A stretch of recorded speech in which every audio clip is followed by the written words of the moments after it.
काहीतरी प्रयोजन म्हणजे आणि ही सवय अगदी लहानपणापासून आपल्यावरती तो संस्कार झालेला असतो. अगदी ज्या बाळाला देव कशाला म्हणतात हे कळत नाही तेव्हा त्याची आई त्याला सांगत असते की बाळा देवाच्या पायावर डोकं ठेव आणि म्हणावं सुखात ठेव. मागायची सवय आपल्याला अगदी जन्मतः लागलेली असते म्हणलं तर काही चुकीचं होणार नाही. फक्त आपण मागतो ते आपल्यासाठी आणि संत मागतात ते दुसऱ्यासाठी. जगाच्या कल्याणा संताच्या विभूती देह कष्टविती परोपकार.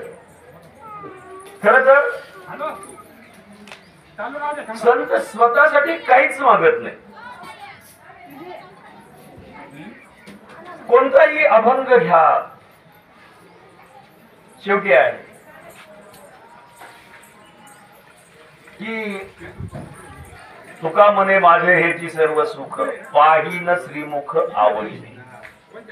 तुका म्हणे मज घडो त्यांचा संग तरी न व्हावा वियोग जन्मोजन्मी. प्रत्येक ठिकाणी मागणं आहे पण मागणं जे आहे ते सांसारिक माणसाचं आणि पारमार्थिक माणसाचं मागणं याच्या जमीन आणि आसमान इतकं अंतर.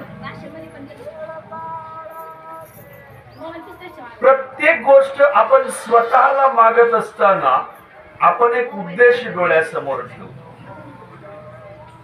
की माझं अमुक अमुक चांगलं झालं पाहिजे, मला अमुक अमुक मिळालं पाहिजे, मला अमुक अमुक मिळालं तर मी हे करेल. म्हणजे प्रत्येक ठिकाणी आपण मागत असतो आणि मागितल्याच्या बदल्यात किंवा ते मिळावं त्या बदल्यामध्ये दुसरं काहीतरी मिळेल म्हणून आपण काहीतरी देत असतो. पण संतांची गोष्ट वेगळी आहे. संत समाजासाठी मागतात, विश्वाच्या कल्याणासाठी मागत असतात. बुडते हे जन न देखवी डोळा येतो कळवळा म्हणून या. संतांना कायमस्वरूपी कळवळा येतो तो आपल्या अज्ञानी जनांचा. समाजामध्ये असणारं अज्ञान, दैन्य, दुःख, दारिद्र्य सगळे दोष दूर करण्यासाठी देवाकडे प्रार्थना मागतात ते संत. आणि माझ्या बायकोचं, माझ्या पोरांचं, आई बापाचं, सगळ्या सोयऱ्यांचं कल्याण व्हावं म्हणून मागतो तो माणूस. आपण कदाचित दोन्हीत पण नसू, माणसात पण नाही ना संतात पण नाही. बरोबर आहे ना? आपल्याला दोन्ही पण चुकलं नाही. वारीत आलाय, परमार्थ करताय म्हणजे जगाच्या कल्याणाची आस आहे. काहीतरी जगासाठी करावं, जगासाठी मागावं अशी मनामध्ये भावना आहे. आणि एवढं सगळं केलं तरी आधी प्रपंच करावा मिळत का? गृहस्थाश्रमी आहोत आपण, त्याच्यामुळं घरादारासाठी मागणारच. साधी सत्यनारायणाची पूजा केली तरी आपण सुरू करतो मम आत्मना श्रुती स्मृती पुराणोक्त फल प्राप्त्यर्थम सकल कुटुंबाना स्थैर्य ऐश्वर्य धनधान्य आयुरारोग्य. किती किती मागतो आपण. वर्ग दक्षिणा किती देतो ब्राह्मणाला, खर्च किती करतो त्या पूजेवर आणि मागतो काय काय आपण. इतक्या गोष्टी मागतो की मला माझ्या कुटुंबांना, माझ्या सगळ्या सोयऱ्यांना, आप्तइष्टांना, पाहुण्या रावळ्यांना सगळ्यात मिळालं पाहिजे. धन मिळालं पाहिजे, पुत्र मिळाले पाहिजे, संपत्ती मिळाली पाहिजे, ऐश्वर मिळालं पाहिजे, सगळे अगदी आबादी आबाद राहिले पाहिजे. पण कुणाचे? माझे, मम, मी, मला, माझ, माझे माझे करून देह गेला. आपण कायमस्वरूपी स्वतःचा विचार करतो. संत करताना मात्र जगाचा विचार करतात, ज्ञानेश्वरीमध्ये जे पसायदान आहे, हे पसायदान म्हणजे जगाच्या कल्याणासाठी जगाच्या मालकाकडे केलेली मागणी आहे. इथून सुरुवात होते की आता तुम्ही सगळे जाणकार आहात. माझ्या अगदी कुणी 10 पट, कुणी 100 पट, कुणी 1000 पट, तो भाग वेगळा. पण सहज विनोदानं एखादा म्हातारा माणूस एखाद्या पोराला विचारते, हे ज्ञानेश्वरी कुणी लिहिलेले? ते ज्ञानेश्वरांनी लिहिली. ज्ञानेश्वरांनी काय केलं? गीतेचा भावार्थ सांगण्याचा प्रयत्न केला, सांगितला, अगदी विस्तार करून सांगितला. लिहिण्याचं काम कोणी केलं? त्याला पण बघितलं. शके 1212 हे टीका केले ज्ञानेश्वर सच्चिदानंद बाबा आदरे लेखक जाहला. लेखक कोण आहे? सच्चिदानंद बाबा. मग ज्ञानेश्वरांनी जेव्हा मागणं मागायला सुरुवात केली तेव्हा सुरुवातीला ज्ञानेश्वरीमध्ये अनेक ठिकाणी देवाकडं किंबहुना आपल्या गुरुकडं, गुरुर्देवो भव म्हणून गुरुकडं मागितलेलं मागणं हेही देवाकडं मागितल्याबरोबर असतं. मग ते प्रत्येक ठिकाणी मागणं मागताना हा ग्रंथ पूर्ण व्हावा, यातून माझ्या हातून एक चांगलं सत्कर्म घडावं, लोकांना गीतार्थाचं तत्वज्ञान कळावं. गीतार्थ म्हणजे काय? की कृष्णानं अर्जुनाला जे जगण्याचं तत्वज्ञान सांगितलं कुरुक्षेत्रावरती, त्याचा अर्थ सामान्य जणांना समजावा म्हणून ज्ञानेश्वरांनी मराठीमध्ये आपल्याला त्याची टीका आपण म्हणतो त्याचा भावार्थ सांगण्याचा प्रयत्न केला. खर तर मग गीता आपल्या लोकांना का कळत नव्हती? तर सामान्य लोकांना संस्कृत शिकण्याचा तसा अजिबात अधिकार नव्हता. आणि मग सामान्य लोकांना संस्कृत शिकायचा पण अधिकार नाही, पण त्यांना किमान ते ऐकायला मिळावं, त्यांना त्यातून गीतार्थाची महती समजावी. भगवान श्रीकृष्णांनी आपल्याला अर्जुनाच्या रूपानं कुणी काय केलं पाहिजे, कसं जगलं पाहिजे याचं तत्वज्ञान जे सांगितलंय ते सामान्य जनांना समजलं पाहिजे आणि अख्ख्या विश्वाचं कल्याण व्हायला हवं, या उदात्त उद्देशानं ज्ञानेश्वरांनी गीतार्थ सांगायला सुरुवात केली.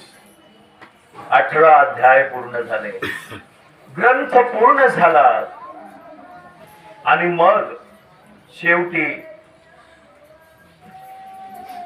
पुन्हा एकदा ज्ञानेश्वरांनी मागणं सुरू केलं. पण आत्ताच मागणं वेगळं होतं. इतके दिवस अगोदर जे चाललं होतं ते ग्रंथपूर्तीसाठी होतं, महत् कार्य घडावं, त्यात यश यावं याच्यासाठी चाललं होतं. आता मात्र सुरुवात केली. आता विश्वात्मके देवे येणे वाग्यज्ञे तोषावे, तोषोनी मद द्यावे बसाय दान. हे कुणाकडे मागितलंय? बसाय दान म्हणजे मागणं. बसाय दान हे कुणाकडे मागितलंय?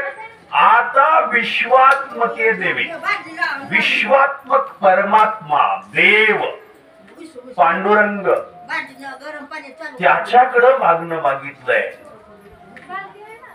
विश्वाचा आत्मा परमात्मा त्याच्याकडे मागणं मागितलंय. काय सांगितलंय?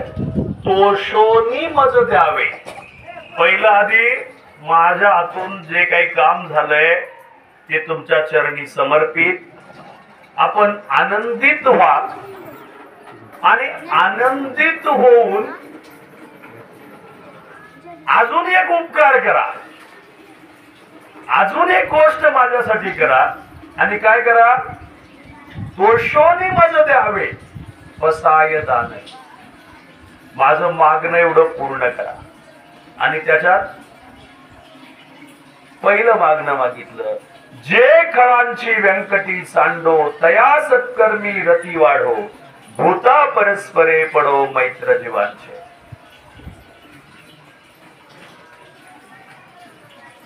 म्हणजे मागावं कुणासाठी,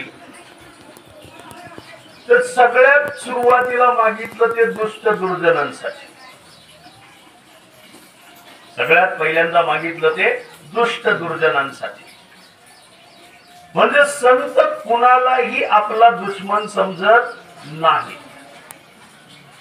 आपण एकनाथ महाराजांच्या बाबतीतली कथा आपल्या सर्वांना माहिती आहे की आंघोळ करून देवाच्या पूजेला निघाले की एक जण अंगावर थुंकायचा, परत माघारी जायचं, परत तिथून चाललं की अंगावर थुंकायचा. तर त्यांची अडचण ही होती की तसंच त्यांना मंदिरात जाता येत नव्हतं आणि त्याच्यावर चिडताही येत नव्हतं. कारण मी संत आहे ना, सत्व बघितलं जातंय, माझी परीक्षा घेतली जाते. संत ऐसे जाना जे देही उदास. खर तर प्रत्येक गोष्टी संताला 2 पावलं माग सरकावं लागतं. संत 2 पावलं माग सरकले की पुन्हा 2 पावलं पुढे जातात. तुकाराम महाराज एका ठिकाणी म्हणतात बघा काय, भले तरी देऊ कासेची लंगोटी, नाठाळाच्या माथी हानुकाठी. म्हणजे जोपर्यंत सहनशीलता आहे तोपर्यंत ह्या सगळ्या गोष्टींकडे दुर्लक्ष करायला शिकायचं की जेणेकरून सहजासहजी माणसं तुटायला नको. मग 101 वेळापर्यंत माणूस जेव्हा अंगावर थुंकतो, शेवटी त्याला लाज वाटते, पाय धरतो नाथांचे आणि म्हणतो, नाथ महाराज मला क्षमा करा, माझी चूक झाली. नाथ म्हणतात, नाही रे बाबा, तुझ्यामुळं माझं भाग्य उजळलं. काय भाग्य उजळलं की आज मी रोज देवाला एकदा आंघोळ करून पाणी घालायला जात असतोय, पूजा करायला जात असतोय देवाची. आज 101 वेळा स्नान करून मी देवापर्यंत चाललोय. केवढं हे महत् भाग्य. म्हणजे तुझ्यामुळं खरं तर माझं नशीब उजळलं. अपेक्षा ही आहे की वाईट माणूस सुधारला पाहिजे, चांगले आपोआप सुधारतील. चांगले आपोआप सुधारतील किंवा किंबहुना ते सुधारलेले असतील म्हणूनच आपण त्यांना चांगले म्हणतो. पण अगदी वाईटात वाईट माणूस सुद्धा सुधारला पाहिजे म्हणून पहिल्यांदा सांगितलं की जे खळांची व्यंकटी सांडव. वाईट माणसांची वाईट प्रवृत्ती गेली पाहिजे. आपल्याला वाल्या कोळ्याचं उदाहरण माहिती आहे. काल महाराजांनी सांगितलं की साधी माणसं मारून नव्हे तर ब्रह्म हत्या करून करून एक एक छोटा छोटा खडा टाकून 7 रांजण भरले होते. म्हणजे अगणित ब्रह्म हत्येचं पाप ज्याच्या हातून घडलं त्याला संत सुपंथावरती आणतात, योग्य मार्गावरती आणतात. तुकाराम महाराज म्हणतात बघा, आम्ही वैकुंठवासी आलो याची कारणासी, आडराने भरले जग साच भावे वर्ताया. आतापर्यंत ऋषी मुनींनी आपल्या देशाची प्रथा परंपरा चालवत चालवत पुढे आणली आणि ही परंपरा चालवत असलेली आज कुठंतरी बिघडत चालली. लोकांचे संस्कार कमी व्हायला लागलेत आणि म्हणून तुकाराम महाराज म्हणतात आम्ही माणसं सुधरवायला आलो. मग तसं त्या वाल्या कोळ्याला सुधरवण्यात आलं. त्याला जाणीव करून दिली की बाबा रे, तूच आहेस तुझ्या जीवनाचा शिल्पकार. तुला ठरवावं लागेल की मला काय व्हायचंय, मला आयुष्यात काय करायचंय. जर तू तुझ्या मरणानं मरत राहिलास तर आयुष्यात कधीही तुझा उद्धार होणार नाही. पण तू जर माझ्या 2 गोष्टी ऐकल्यास तर तुझं कल्याण होईल. आणि मग महाराजांनी सांगितलं तसं रामा आधी लिहिले रामायण. किती प्रचंड बदल झाला. आपण म्हणूयात की एक खुनी ते एक महाकवी. वाल्याचा वाल्मिक, वाल्मिकचा वाल्मिक ऋषी आणि त्याचा महाकवी. आणि मग जे खळांची व्यंकटी सांडो तया सत्कर्मी रती वाढो. सत्कर्मामध्ये त्याला आनंद वाटायला पाहिजे. सत्कर्म ज्याच्यातून कुणाचीही हानी होत नाही, ज्याचा कुणालाही तोटा होत नाही, ज्याच्यामुळे कुणाचं नुकसान होत नाही, झालं तर चांगलंच होतं, त्याला म्हणायचं सत्कर्म. बुरा किसी का भला किसी का कर न सको तो बुरा किसी का मत करना. चांगलं आपल्याला एखाद्याचं नाही करता आलं हरकत नाही, पण किमान आपण त्याचं वाईट करायला नको. आणि जर तसं करत राहिलो तर ज्ञानेश्वरीत म्हटलंय तसं उपजे ते नाशे नाशिले पुनरपी दिसे ये घटिका यंत्र जैसे परिभ्रमेगा. आपण या जन्म मृत्यूच्या राट गाडग्यामध्ये आपण तसेच जळत राहणार आहोत. एका योनीतून दुसऱ्या योनीत, दुसऱ्या योनीतून तिसऱ्या योनीत, पुनरपी जननम पुनरपी मरणम पुनरपी जननी जठरे शयनम चालूच राहणार आहे. म्हणून आपल्याला सत्कर्माकडे परत यायचंय. आणि हे कुणाला यायचंय? साध्या माणसाला नाही. जे खळांची व्यंकटी सांगतो, जे मुळात वाईट प्रवृत्तीचे असतील, दुष्ट असतील, अधार्मिक असतील, धार्मिक लोकांना त्रास देणारे असतील, पारमार्थिक लोकांना त्रास देणारे असतील, त्यांची खरं तर बुद्धी बदलली पाहिजे. आणि त्यांना चांगल्या गोष्टीमध्ये रस वाटायला हवा. मग चांगल्या गोष्टीमध्ये रस कधी वाटेल? की त्याच्यासाठी त्याला देवाकडे यावं लागेल. विषय तो त्यांचा झाला नारायण, नावडे जनधन माता पिता. नाहीतर मग काय होतं की माझी आई, माझा बाप, माझा पैसा, माझं घर, ह्याच्यातच माणूस अडकत अडकत जातो. त्याला सांगायची गरज आहे, देह देवाचे धन कुबेराचे, येथे माणसाचे काय आहे हे कळायची गरज आहे. हे माझं काहीच नाही.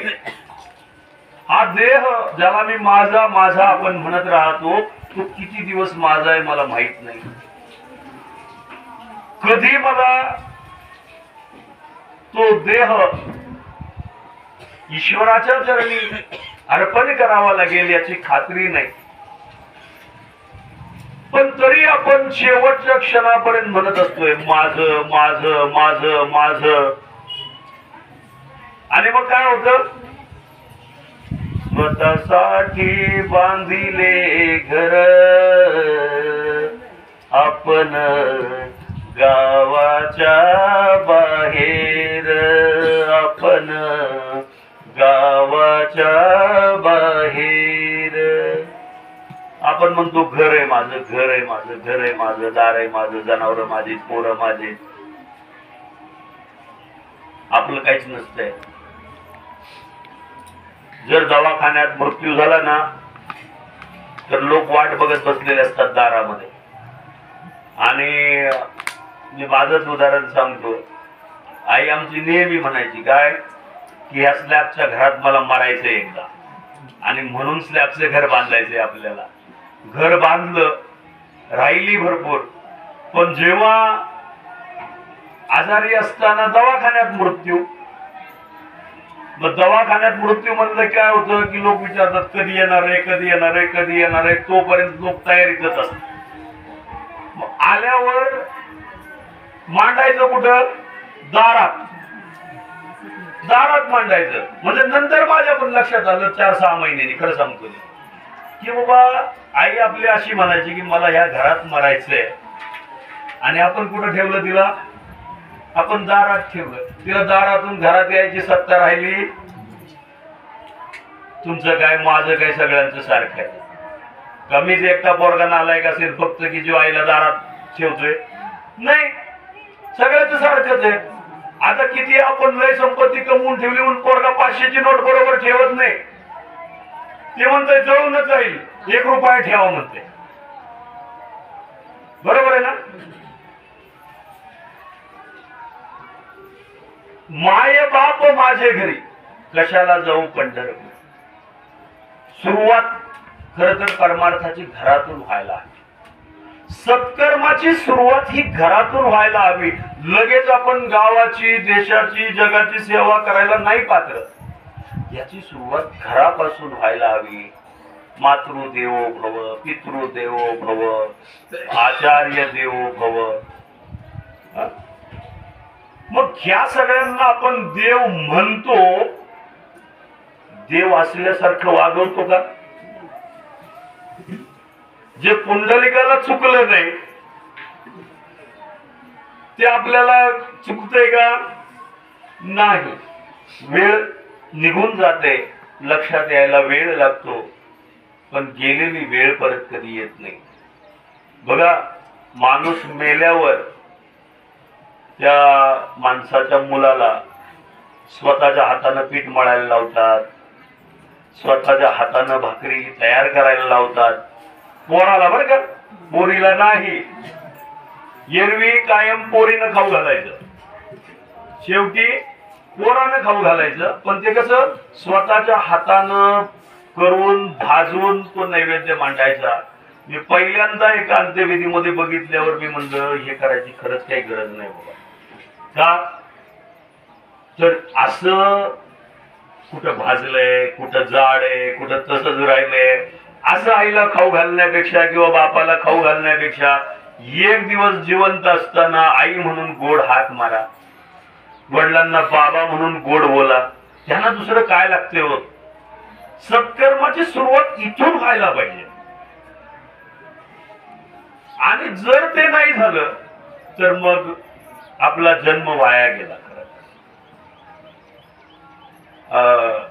थोडासा व्यक्तिगत अनुभव पण सांगत जातो जाता जाता की मला नेहमी वाटायचं की बाबा नंतर खाऊ घालण्यापेक्षा आई मरायच्या अगोदर आपल्याला खाऊ घालता आलं पाहिजे छानपैकी. दवाखान्यात असताना रोज 2 टाइम हाताने खाऊ घालायचो आणि असं वाटलं की आता ती बरी होते, तरी पण आपलं ते चालूच ठेवलं. दवाखान्यात आहे तोपर्यंत आईला अर्धी भाकरी खाऊ घातली, 1 ग्लास पाणी पाजलं आणि त्याच्यानंतर मी खाली गेलो की 2च मिनिटात आईनं जीव सोडला. आयुष्यभराचं समाधान माझ्या बरोबर आहे की जे कधीही आयुष्यात मला वेदना त्याची होणार नाही. आपण नेहमी म्हणतो की कुणीतरी ऍक्सिडेंट मध्ये गेला, कुणी कसा गेला, पण विनमुख जीव गेला आपण म्हणतो. पण माझी जी मनातली इच्छा होती ना की आईला भरवून मग पुन्हा नैवेद्य दाखवला काही न दाखवलं काही फरक पडणार नाही. आई आता काही बघायला येणार नाही की मी किती वर्ष श्राद्ध करतोय, किती कार्यक्रम करतोय, किती भजनाला करतोय घरी, पण शेवटचा घास खाल्ला समाधानानं. आईला विचारलं अजून पाहिजे, नाही बास झालं. आणि मग 2 मिनिटात बातमी कळते आपल्याला. नशीबवान आहे म्हणतो मी स्वतःला.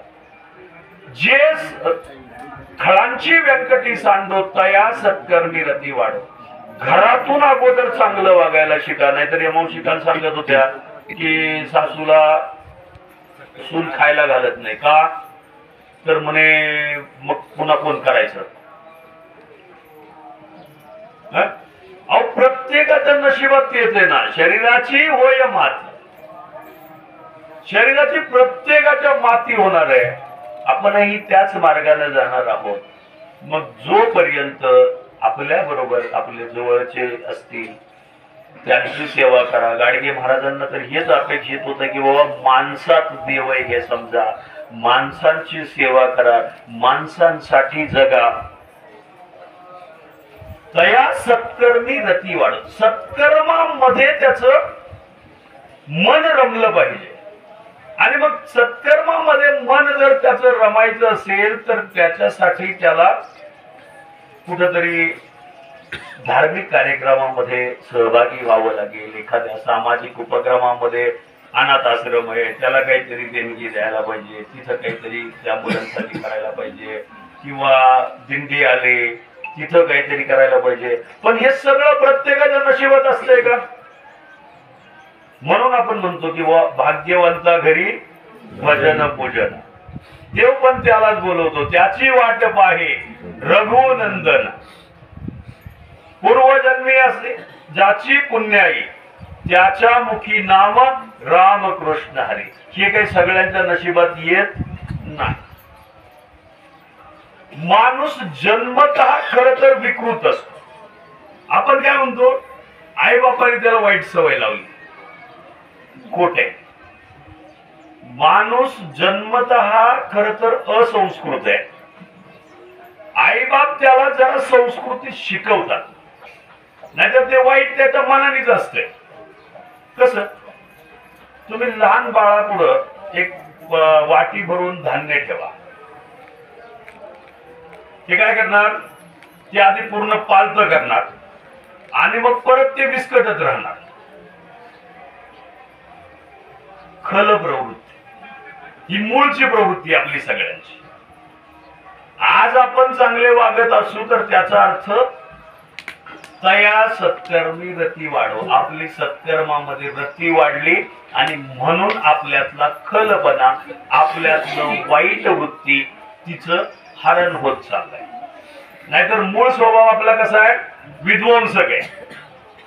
त्याच्याऐवजी बारक पोरग असं कधी बघितलंय का की धान्य त्याच्या समोर तुम्ही सांडून द्या आणि त्यानं ते सगळं गोळा करून करून करून करून ताटात भरले? कधीच होणार नाही. का तर मूळ जी प्रवृत्ती आपली आहे ती विध्वंसक प्रवृत्ती.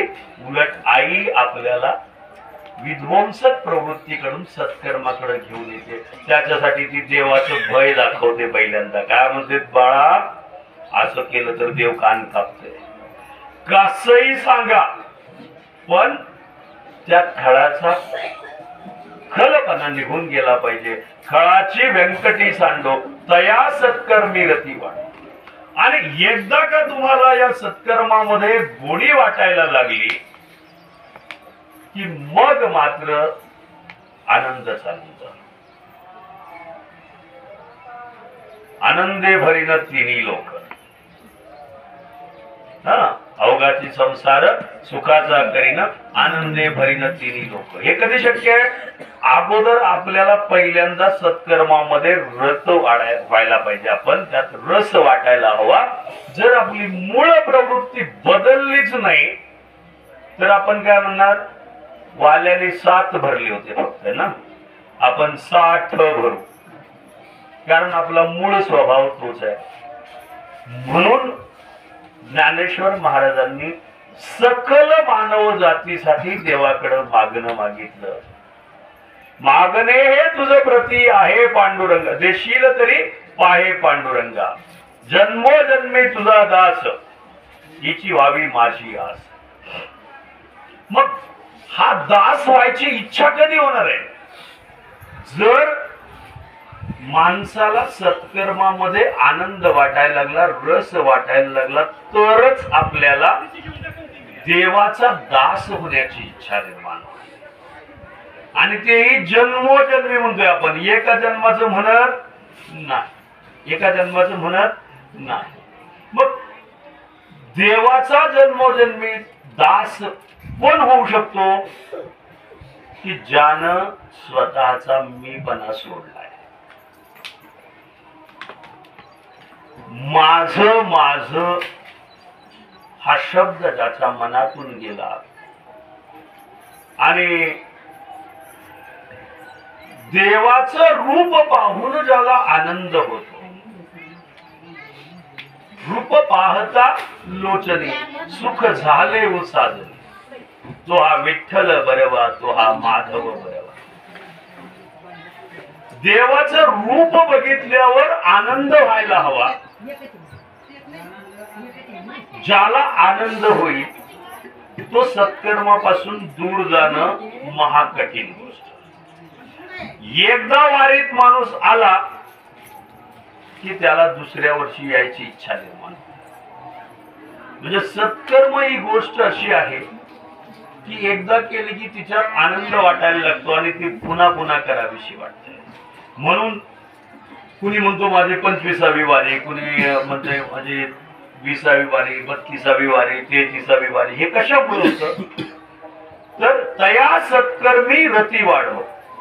सत्कर्मामध्ये एकदा आनंद वाटायला सुरुवात झाली की मग कुठलाही त्रास वाटत नाही. भाग गेला शीन गेला, अवघा झाला से आनंद. परमानंद त्याला म्हणतो आपण. हा आनंद हा भौतिक सुखाच्या पलीकडचा आनंद असतो, मनाला झालेला आनंद असतो. नाहीतर आपल्याला काय वाटतंय की एवढा मोठा बंगला आहे, गाडी दारात, पायाने चालत नाही कधी, काय मजा आहे त्याची. पण म्हणून तो सुखी असेल का? म्हाताऱ्याला सेपरेट गाडी दिली म्हणजे म्हातारा आनंदित आहे का? पोरगा सेपरेट गाडी कधी देणार आहे की पुन्हा बापाची कटकट नको. म्हणजे त्या चित्रपटात सुद्धा एका नाना पाटेकर विचारते बघा की बापाला शेवट कधी शिवला होता बाबा. काय विचारते ते? बापाला शेवटी कधी शिवला होता? पूर्वी म्हणे कमीत कमी पायाला हात लावायचा, पाया पडायचं म्हणून लोक रोजच्या रोज एकदा बापाला शिवायचे, कडकडून मिठी मारायचं, सोडून द्या. पण कधी बाबा पायावरती डोकं ठेवलं असेल, शिवला कधी होता तू बापाला? ते म्हणतो आठवत. म्हणून म्हटलंय की तया सत्कर्मी गती वाढव. बापाला आपल्या गाडीत इंटरेस्ट नाही, मी तुम्हाला सांगतो.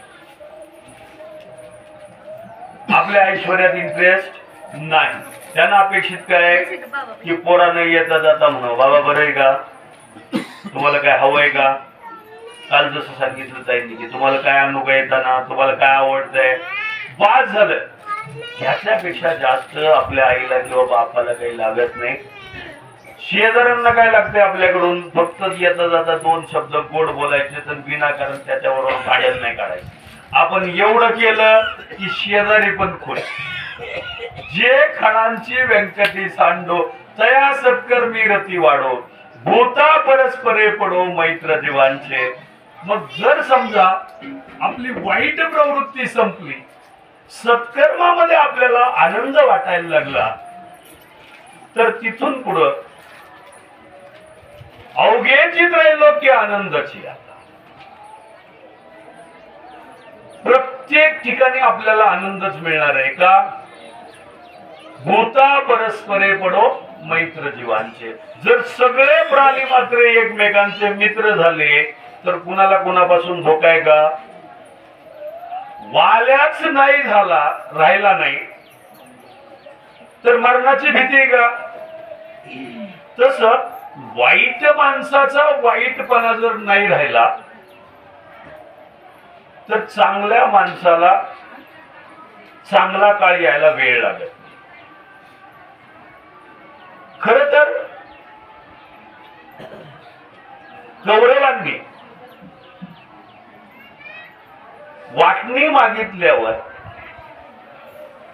आपण म्हणतो 5 गावं, पण तो संदर्भ थोडासा वेगळा आहे. जर आपण त्याला 5 गावांची नावं बघून जर नकाशात बघितलं ना तर ते जवळपास अर्ध राज्य होतं बरं का. म्हणजे जे पंडूराजा चालवत होता धृतराष्ट्रानंतर, धृतराष्ट्र आंधळ असल्यामुळे भावाकडे कारभार दिला ना, मग ते जे राज्य होतं हस्तिनापूरचं, त्यातला जवळपास हा निम्मा भाग होताच. ते काही नाकारता येणार नाही. पण निम्मी वाटणी भावाला द्यायला काय हरकत?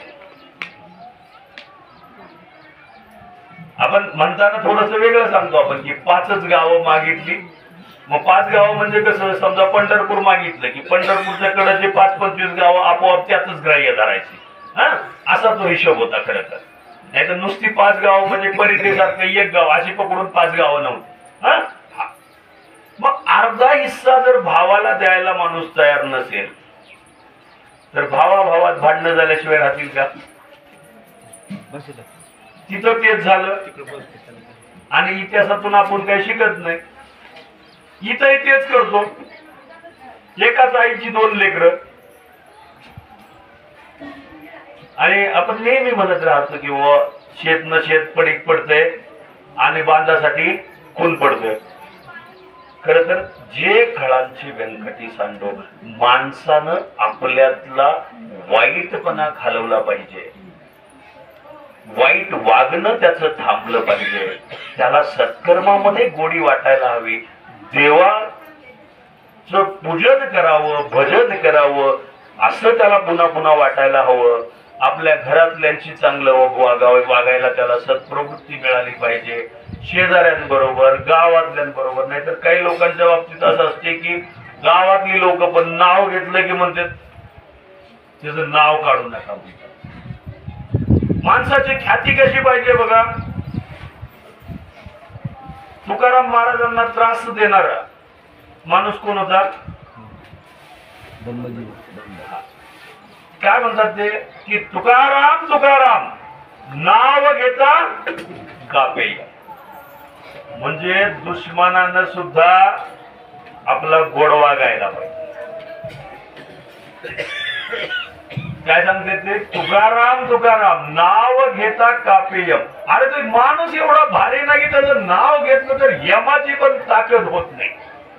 सत्प्रवृत्ती किती असावी माणसाकडं की अगदी दुश्मनालाही आपला हेवा वाटावा. नाहीतर आता तुकाराम महाराजांना आयुष्यभर त्रास देणाऱ्या माणसानं चांगलं म्हणायचं काय काम आहे? पण त्याची अंतप्रवृत्ती सांगते त्याला की बाबा पण त्याच्याकडे जादू आहे बरं का माणसाकडे. ठीक आहे, तू त्याला शिव्या घालतो, त्याला त्रास देतो, गावात त्याची प्रतिमा मलिन करण्याचा प्रयत्न करतो, इथपर्यंत सगळं ठीक आहे. पण बंदे में जादू है आणि ते त्याच्या सहज तोंडातून येते. तुकाराम तुकाराम नाम घेता कापेयम. हे कुणी बोलावं? दुश्मनानं बोलावं. जवळची माणसं तर चांगलंच म्हणतात. आई कधी आपल्या लेकराला वाईट म्हणते का? कधीच नाही. तस आपल्या सगळ्यांना सत्कर्म करण्याची इच्छा निर्माण व्हावी. सत्कर्मामध्ये आपल्याला रत होता आलं पाहिजे. कायमस्वरूपी भजनामध्ये पूजनामध्ये आपलं मन रमलं पाहिजे. त्या परमात्मा पांडुरंगाकडे आपलं मन, आपलं चित्त खेचून गेलं पाहिजे. माझे चित्त तुझे पायी राही ऐसे करी काही. त्या देवाला पण म्हणलं पाहिजे की बाबा तुला हात जोडून एवढीच विनंती की माझं चित्त तुझ्याजवळ राहिलं पाहिजे, दुसरं मला काही नकोय. कुंती का सांगते हो? श्रीकृष्णानं जेव्हा धर्मराजाच्या पुत्राला गादीवर बसवलं किंवा सुरुवातीला धर्मराज गादीवर बसले त्यावेळी सांगितलं आता आता मी जातो. कृष्णाने काय सांगितलं? आता मी जातो. का तर आता माझं कार्य इथलं संपलंय. अडचण कधी होती की तुझ्या पोरांची काळजी होती, त्यांच्या जीवाला धोका होता, ते आता राज्याचा प्रश्न होता. आता सगळं मिळाले ना, आता तुला कशाची चिंता नाही, मग मी जातो. मग कुंती त्याला काय म्हणते?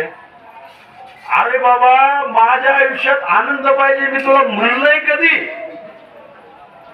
मी कधी म्हणलंय तुला माझ्या आयुष्यात आनंद पाहिजे? माझ्या आयुष्यात तू स्वतः दुःखच दे. रोज नवा प्रश्न माझ्या आयुष्यात उभा राहायला पाहिजे. भागवतात सांगितलंय रोज नवा प्रश्न माझ्या आयुष्यात उभा राहायला पाहिजे. तुझं आता इडी झाली का? तू इतके दिवस रोज मला म्हणायचे कृष्णा बघ बाबा हे आमक चाललंय, ही नीट कर, ते नीट कर, ते नीट कर, आणि आता सगळं झालं तर काय म्हणते? अजून नवीन प्रश्न उभे कर. कशासाठी? मग ती सांगते बाबा जर माझ्या आयुष्यात प्रश्न उभे असतील ना तरच मला तुझं ध्यान होते. माझे चित्त तुझे पायी राहे ऐसे करी काही. अहो दुःखात तर प्रत्येकालाच देवाची आठवण होते व सुखात कुणाला आठवण होते? दुःख में सुमिरन सब करे, सुख में करे न कोई. सुख में सुमिरन जो करे, दुख दुख काहे कोय कबीरा, दुख काहे को होय. दुःखात प्रत्येकाला देव आठवते. कोठे गुंतलासी द्वारकेच्या राया, वेळ का सखया लाविला. अरे बाबा ये लवकर, ये लवकर, ये लवकर. तुकाराम महाराज म्हणतात ना, तुका म्हणे द्रौपदीचा धावा केला तैसा पावे मला. मलाही तसं द्रौपदीने जसा धावा केला तू पावलास, तसं मलाही पाव बाबा. तसं सत्कर्मामध्ये एकदा माणूस आला की त्याला दुसरं काहीच दिसत नाही. त्याला एकच दिसतं की मी, माझा देव, माझा पांडुरंग की जे अंतिम सत्य आहे. काल कोणीतरी म्हणलं की हा की देवाकडं आपण जायचंय, नाही गेलो आपण तर तो नेणारच आहे. पण आपल्या इच्छेनं जाऊ ना एक पाऊल पुढं. आपण टाकतो एक पाऊल पुढं. नाही झालं तरी ते आपले दिवस पूर्ण झाल्यावर तिथंच नेणार आहे. म्हणून आपल्याला सत्कर्म करायची सवय लागली पाहिजे. आणि ते सत्कर्म एक दिवस नाही करायचं तर रोज करायचं. रोज का करायचंय? तुम्ही म्हणणार की आजा मेळ्याने नारायणा धाव. आजा मेळ्याची कथा सगळ्यांनी ऐकलेली असेल कदाचित. हा शेवटचं सांगतो फक्त की आजा मेळ्या ज्यावेळी त्याला यम न्यायला आला त्यावेळी त्यानं आपल्या धाकट्या बारक्या पोराचं नाव घेतलं. त्याला नारायणा धाव. बारक्या पोराचं नाव नारायण होतं. नारायणा धाव म्हणलं की यमाचे आलेले दूत एका बाजूला आणि लगेच आपले विष्णुदूत एका बाजूला. ते म्हणे हे आमचं, हे म्हणे नाही ना हे आमचं. अहो म्हणे ते आता नारायण म्हणलं ना. अहो म्हणे हे नारायण तसं नाही म्हणलं, त्याच्या पोराचं नाव आहे, त्याला हाक मारली म्हणे त्याने. हे तसलं काही सांगायचं नाही म्हणे. त्याने नारायण म्हणलंय ना म्हणजे ब्रँड आमचा आहे, हे आमच्या कंपनीचं प्रॉडक्ट आहे, आम्ही याला इकडे घेऊन जाणार. मग तुम्ही म्हणणार सर आज मेळा एकदा नारायणा धाव म्हणला की त्याचं सगळं निस्तारलं. मग रोज आपण कशासाठी झंझट करायची ही पिढ्यान पिढ्या दरवर्षी. तर गंमत अशी असते की आपण आज पुण्य करतो आणि ते झालं की पुन्हा पाप चालूच असतं एका बाजूला. म्हणून जसजसं पाप चालू राहील तसं पुण्याची बेरीज वाढती राहिली पाहिजे. म्हणून देवाची पूजा रोज करायला हवी, देवाचं भजन रोज करायला हवं. किमान सावतामाळी डोक्यात ठेवायचा. कांदा मुळा भाजी अवघी विठाबाई माझी, करता धरता परमेश्वर. अगदी असं खेड्यातली माणसं सांगतात बघा आपल्याला की काम करत राहायचं, त्याचा देव बघायचा. काम करून करून जेवढी सवड असेल त्याच्यात पांडुरंगाची सेवा करायची. म्हणून वारीचे जे दिवस चालू होतात ना, हे जर बारीक निरीक्षण केलं तर जुनी लोक काही येडी नव्हती सुरू करताना. बरोबर पेरणीचा काळ संपतो आणि मग वारी सुरू होते आणि खुरपण करायला माणसं माघारी. म्हणजे आपल्या शेतात जेव्हा काम नसेल त्यावेळी लोकांनी पंढरपूरला जावं. म्हणून खर तर हा उत्सव, हा दिंडी सोहळा त्याच्यातून ह्या कालावधीत आलेला आहे की घरी आता काही काम नाही तर तेवढ्या वेळात देवासाठी करा. माघारी आल्यावर तुम्हाला परत शेतात राबायचंय. देरे हरी पलगावरी होणार नाही. विठ्ठलाचा कुठलाही भक्त आयतं खात नाही. खातंय का कुणी आयतं? देव त्याला मदत करतो. जनीच्या घरी तू ओढलेस जाते, जोडलेस नाते पांडुरंगा. हा प्रत्येकाला मदत करत राहतोय देव. पण कधी आपण त्याच्यासाठी काम करायला हवं. आपण आपला मार्ग योग्य ठेवायला हवा. आणि एकदा आपण चांगल्या मार्गाने जायला लागलो की देव पण आपल्याला मदत करत राहतो, देवही आपल्याला साथ करत राहतो. त्या परमात्मा पांडुरंगाला आज या प्रवचनाच्या निमित्तानं आपण सर्वांच्या वतीने एक विनंती करूया की हे देवा, आपण काही कोणती सारखी आमच्यावर रोज संकट येऊ देत म्हणायला नको, आपल्याला ती सोसणार पण नाही. आपण असं म्हणूयात की हे देवा,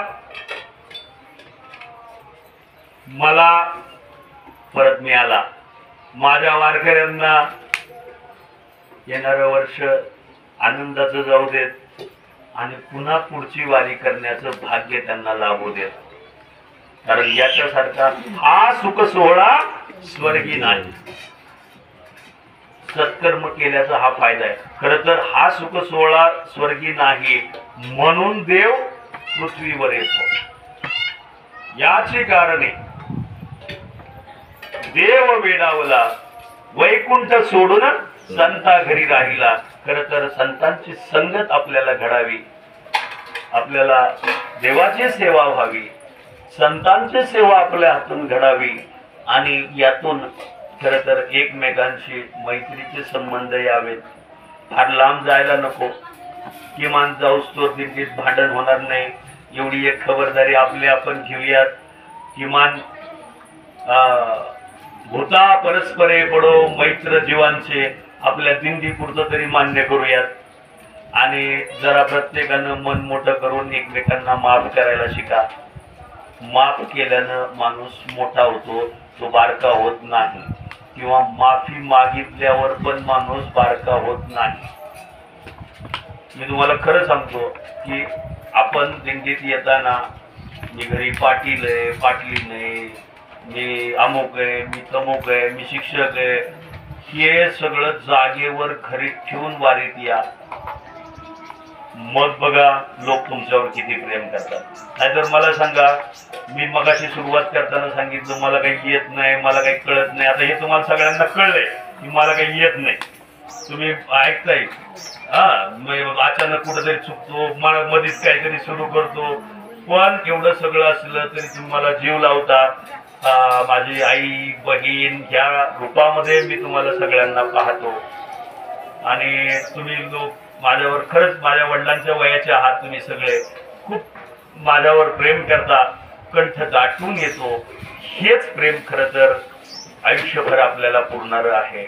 आपण त्या परमात्मा पांडुरंगाला मनापासून विनंती करू की हे देवा, आम्हाला हे भाग्य असंच अनंत काळासाठी लाभू दे.